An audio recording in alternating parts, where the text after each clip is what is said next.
সিপিআইএমের দলীয় কার্যালয়ে আগুন লাগিয়ে দেওয়ার অভিযোগ উঠল তৃণমূলের বিরুদ্ধে। ঘটনাকে কেন্দ্র করে ব্যাপক চাঞ্চল্য ছড়ায় ভগবানগোলা থানার বালি গ্রাম এলাকায়। সোমবার রাতে হঠাৎই সিপিআইএমের পার্টি অফিসে দাউ দাউ করে আগুন জ্বলতে দেখে স্থানীয়রা। আশেপাশের মানুষ এসে আগুন নেভানোর কাজে হাত লাগায়। খবর পেয়ে ঘটনাস্থলে আসে ভগবানগোলা থানার পুলিশ। সিপিআইএমের পক্ষ থেকে থানায় অভিযোগ দায়ের করা হয়। মঙ্গলবার সকালে জোট প্রার্থী মোহাম্মদ সেলিম দলীয় কার্যালয়ে আসেন এবং মেরামতির কাজে হাত লাগান। যদিও অভিযোগ মানতে নারাজ তৃণমূল নেতৃত্বরা।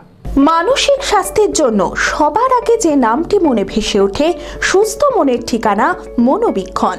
যোগাযোগ নাম্বার 7477799516। সোমবার রাতে ভগবানগোলা থানার বালিগ্রাম এলাকায় সিপিআইএমের দলীয় কার্যালয়ে আগুন লাগিয়ে দেওয়ার অভিযোগ উঠল তৃণমূলের বিরুদ্ধে। অভিযোগ, তৃণমূল আশ্রিত দুষ্কৃতীরা পার্টি অফিসে আগুন লাগিয়ে পালিয়ে যায়। দাউ দাউ করে আগুন জ্বলতে দেখে স্থানীয়রা। আশেপাশের মানুষ এসে আগুন নেভানোর কাজে হাত লাগায়। পাশে পেট্রোলের বোতল পড়ে থাকতেও দেখা যায়।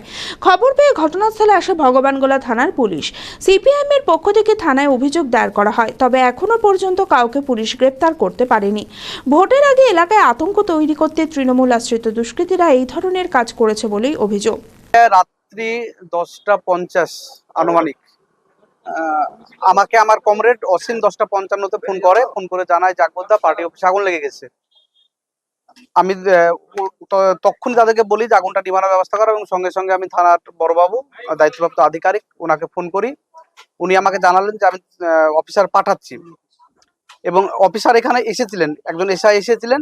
আসার পরে উনি প্রাথমিক ইনভেস্টিগেশন করে এবং এখানে একটা বোতল পাওয়া গেছিল যেখানে কোনো জ্বালানি ছিল আর কি। আপনি এফআইআর কপিতে সই করে বাড়ি চলে যান।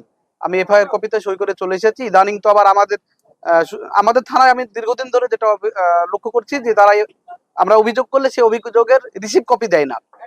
অন্যান্য থানায় এটা আছে কিনা জানি না, আমাদেরকে রিসিভ কপি দেয়নি, কিন্তু আমাকে এফআইআর কপিতে সই করিয়ে নিয়েছে আর কি। আমার যেটা অনুমান বা আমাদের কমরেডের অনুমান, কালকে আমাদের এখানে মাননীয় মুখ্যমন্ত্রী এসেছিলেন। তিনি তার কিছু দায়িত্বহীনের মতো তিনি ভাষণ দিয়েছেন। সেই ভাষণের ফলে এলাকার যে দুষ্কৃতী আছে, তৃণমূল শাসিত দুষ্কৃত, তৃণমূলের আশ্রিত দুষ্কৃতী, তারা অতি উত্তেজনা বশত হয়তো এই কাজ করেছে। এলাকার ভোটের সময় এলাকায় মানুষকে সন্তুষ্ট করা বা ভয় দেখানো, ভীত করার উদ্দেশ্যে এই কাজ করেছে, আমাদের এটা অনুমান।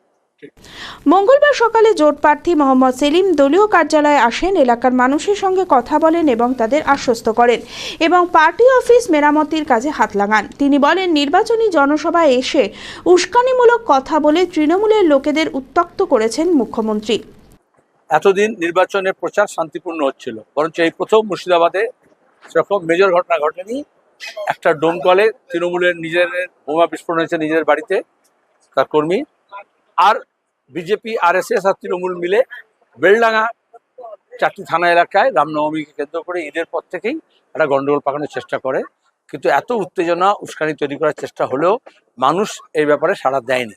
মানুষ সাড়া দিচ্ছে আমাদের নির্বাচনী প্রচারে। বাম এবং কংগ্রেস একসঙ্গে হওয়াতে তারা একটা বিকল্প পেয়েছে যেখানে বিজেপি এবং তৃণমূলকে হারাতে পারে। মাননীয়া এবার চলে এসছেন এবং কি পরিকল্পনা বুঝতে পারছেন, সরকারি খরচা এসে সরকারি জায়গা থেকে তিনি এখানে তার মন্ত্রিসভা যাতে জেলে না ঢোকে, কারণ তারা জানে বাংলার রাজনীতি ঠিক হবে এবার মুর্শিদাবাদে, যেখানে বিকল্প একটা তৈরি হয়েছে যারা বিজেপি এবং তৃণমূলকে হারাতে পারে। এই হাওয়াটা চারিদিকে ছড়িয়ে পড়ছে। উনি সন্ত্রস্ত হয়েছেন। আর আরএসএস বিজেপির কাছে তার দাম হচ্ছে এই যে ভাইপোকে বাইরে রেখেছে, তাকে জেল দিচ্ছে না, বিভিন্ন সিবিআই এর চার্জশিটের নাম বার করে রেখে দিয়েছে, সব জায়গায় হেমন্ত সোরেনকে, অরবিন্দ কেজরিওয়ালকে সবার বিরুদ্ধে মিথ্যা মামলা করে গ্রেপ্তার করছে। আর এখানে টাকা পাচারকারী, টাকা উদ্ধার হয়েছে, তারপরে বিদেশি ব্যাংক অ্যাকাউন্টে ভাইপো জমা দিয়েছে, কয়লা পাচারের, স্মাগলিং এর, গরু পাচারের সব কেস, শিক্ষক নিয়োগের দুর্নীতির সব কেস জানে ওরা। এতগুলো শিক্ষকের চাকরি গেল, কিন্তু তাদের বিরুদ্ধে ব্যবস্থা নেওয়া হচ্ছে না, কারণ সে বাম এবং কংগ্রেস মুক্ত বাংলা উপহার দেবে আরএসএসকে, এটাই তার কন্ট্রাক্ট ছিল। যদিও এই অভিযোগ মানতে নারাজ তৃণমূলের নেতারা। তৃণমূলের কোনো কর্মী এই ঘটনার সঙ্গে জড়িত না বলে দাবি ব্লক তৃণমূলের সভাপতি মোহাম্মদ রৌফের। তো তৃণমূল কংগ্রেস ধ্বংসাত্মক রাজনীতিতে বিশ্বাসী নয়। মমতা বন্দ্যোপাধ্যায়ের নেতৃত্বে, অভিষেক বন্দ্যোপাধ্যায়ের নেতৃত্বে বাংলা তথা সারা ভারতবর্ষে গঠনমূলক রাজনীতিতে তৃণমূল কংগ্রেস বিশ্বাসী এবং সেই রাজনীতি করে আসছে। এখানে দেখুন, সিপিআইএম তাদের কথার আমি প্রতিক্রিয়া দিতে আদৌ আমি পছন্দ করছি না। তৃণমূল কংগ্রেসের এত দৈন্যদশা হয়নি যে সিপিআইএমের পার্টি অফিস পড়াতে হবে। তৃণমূল কংগ্রেস এক শক্তিশালী নয় মহিরুল এখানে সংগঠনে পরিণত হয়েছে।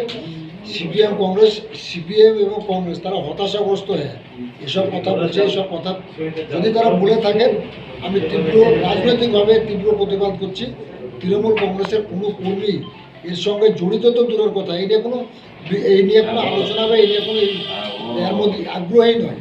অতএব এ কথার আমি কোনো ওদের কথার আমি প্রতিক্রিয়া দিতে আমি রাজি নয়। Zara polyclinic and diagno care, well relation beyond health care. হাড়ের সমস্যায় আর ভুগতে হবে না। এখানে প্রতিদিন বসছেন অভিজ্ঞ ও বিশেষজ্ঞ orthopaedic surgeon doctor Wasim Bari. এছাড়াও রয়েছে physiotherapy, general physician, MD medicine, general surgeon, স্ত্রীরোগ, ক্যান্সার রোগ, কিডনির রোগ, ইএনটি সহ সমস্ত রোগের অভিজ্ঞ চিকিৎসকদের সুপরামর্শ।